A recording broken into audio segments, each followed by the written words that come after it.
Smart Business. Smart listeners, mungkin banyak dari Anda merasa bahwa pajak itu kayak beban deh. Aduh, repot-repotin bisnis saya aja. Tapi apakah iya demikian? Sebenarnya perspektif yang tepat tuh seperti apa sih? Selamat datang dalam podcast Smart Business. Tasya Rustama akan temani Anda. Kita akan sama-sama buka khazanah baru, apalagi seputar perpajakan begitu ya.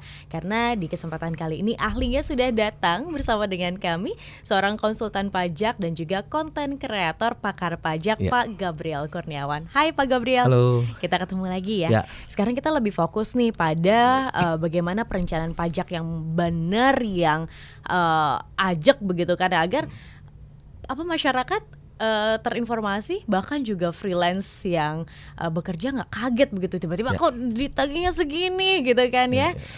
Kalau sepengalaman Pak Gabriel sendiri, benar nggak sih pajak itu sebenarnya beban pengeluaran? Ya, kalau kita bilang beban, ya mungkin ada sebagian pengusaha yang berpendapat seperti itu. Cuman kalau kita melihat sudut pandang yang lain, ya pajak itu bukannya mengambil, tapi bisa menjadi membangun gitu ya. Entah membangun perekonomian, membangun infrastruktur dan sebagainya. Cuman yang harus kita kelola adalah gimana supaya pajak ini bisa menjadi hal atau nilai yang lain. Seperti misalnya pajak ini bisa jadi reputasi. Kita nilainya, kita melihatnya bukan dari sisi cost ataupun biaya, tapi pajak ini menjadi reputasi bagi para pengusaha. Maksudnya apa sih? Nah, kita bisa melihat dari sisi seperti ini. Kalau kita bayar pajak berarti apa? Bisnis kita tumbuh. Ya, berarti kita ada penghasilan, ada laba, ada profit. Berarti kita harus melihat dari sisi itu. Tinggal kita melihat caranya, yang sudah saya bayarkan ini apakah bisa dihemat lagi atau tidak, kan gitu ya.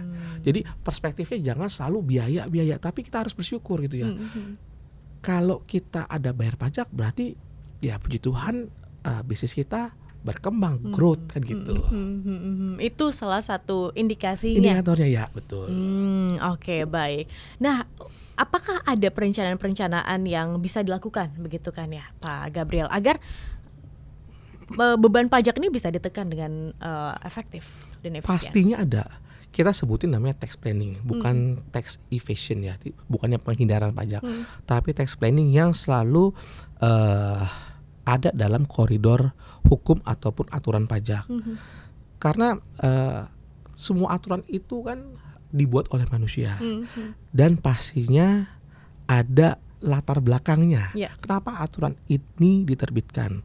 Karena pertama dibuat oleh manusia dan ada latar belakang kenapa diterbitkan. Dari kedua hal ini pasti, kalau manusia itu nggak ada yang sempurna ya, pasti ada celahnya. Dan apakah masih relevan dengan perkembangan zaman? Apakah masih relevan? Kan pasti tentunya tidak. Kayak contoh dengan dunia digital. Ya, dulu kita tidak bisa memajaki Google, Facebook, tapi sekarang udah bisa. Berarti apa?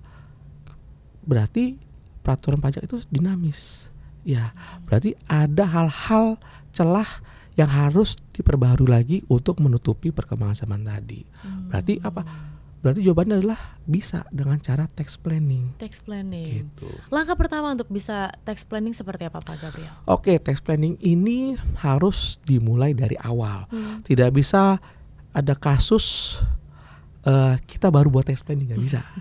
Karena saya sering sekali ya dapat calon klien datang ke kita, mereka sudah punya masalah, punya kasus, datang, Pak ini gimana Pak, tolong dong cara buatin tax planningnya. Ya nggak bisa, kita bukan pesulap.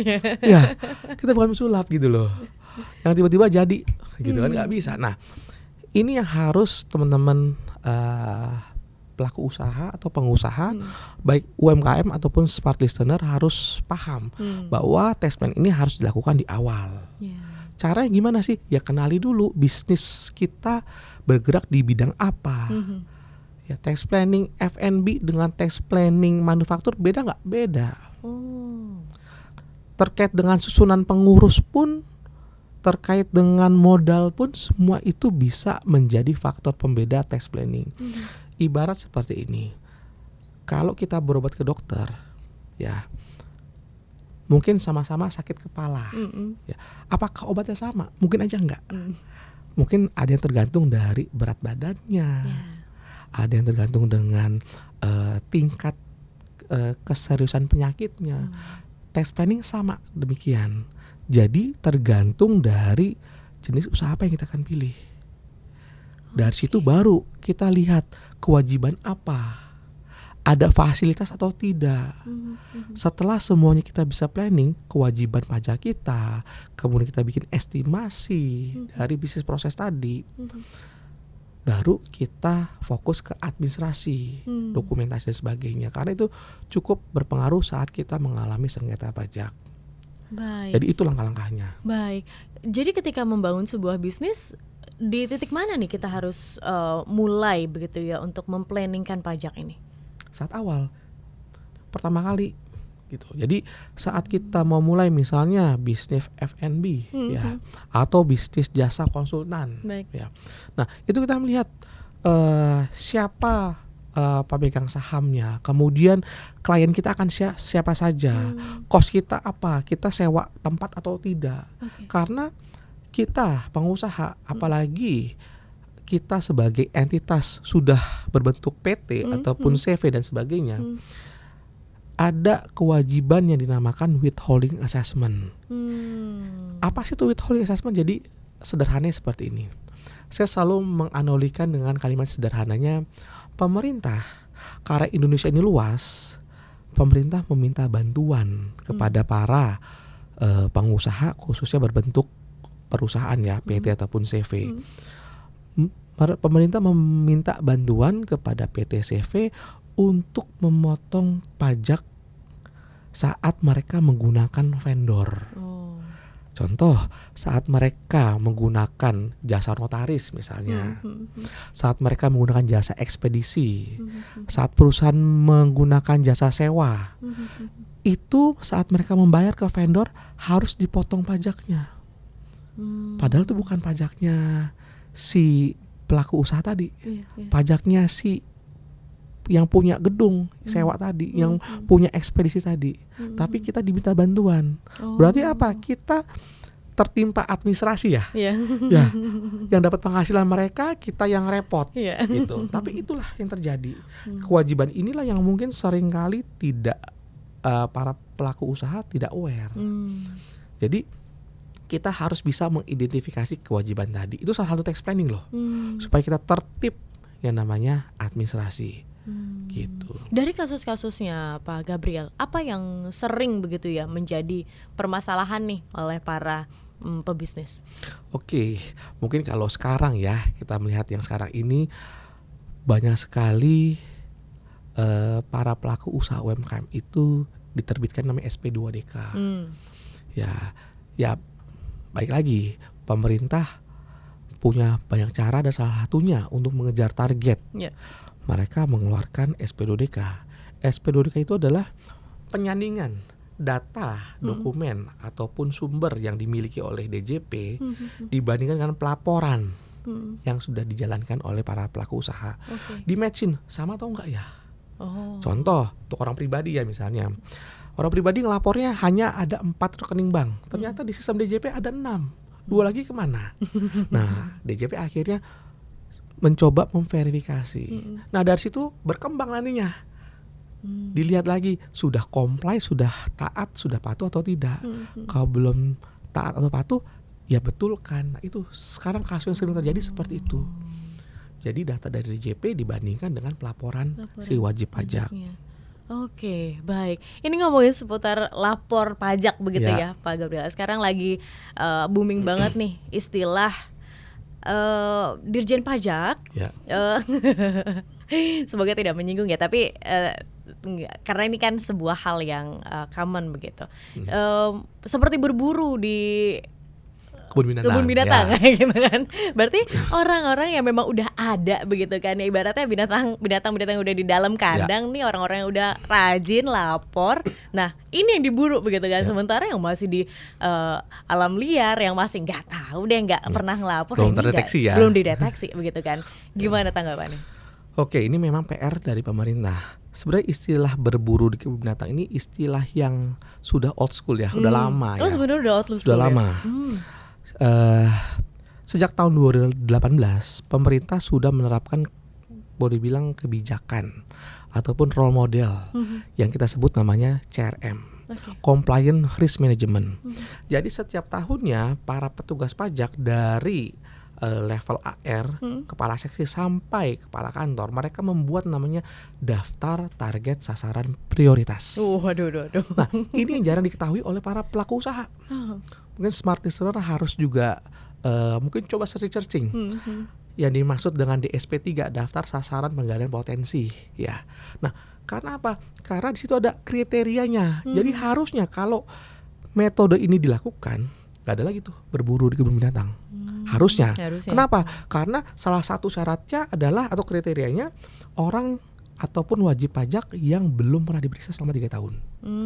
Termasuk mereka yang tidak comply, tidak lapor, tidak setor, atau setor dan lapor telat, itu jadi salah satu kriteria.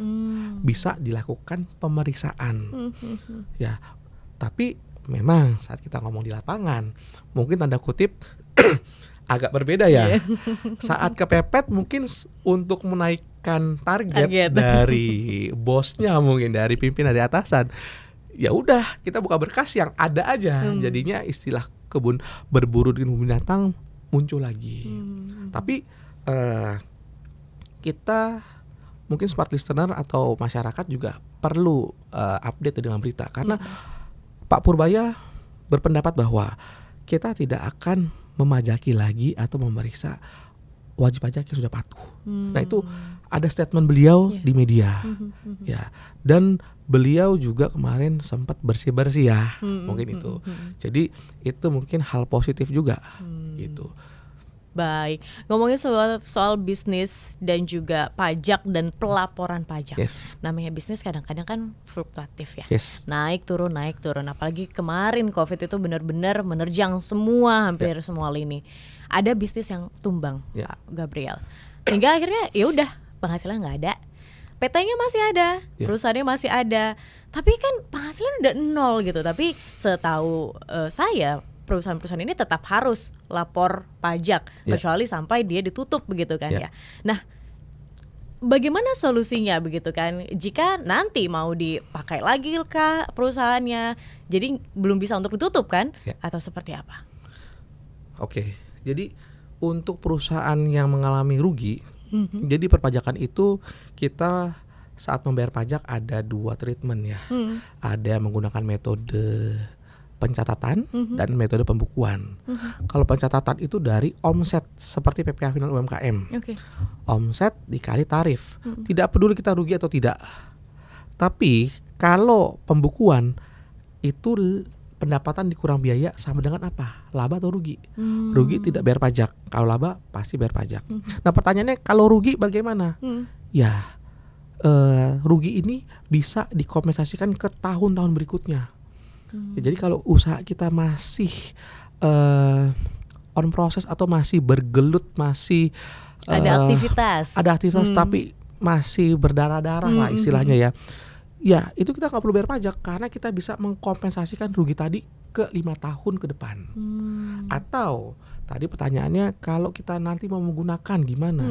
Kita bisa mengajukan permohonan yang namanya non efektif atau NE. Ya.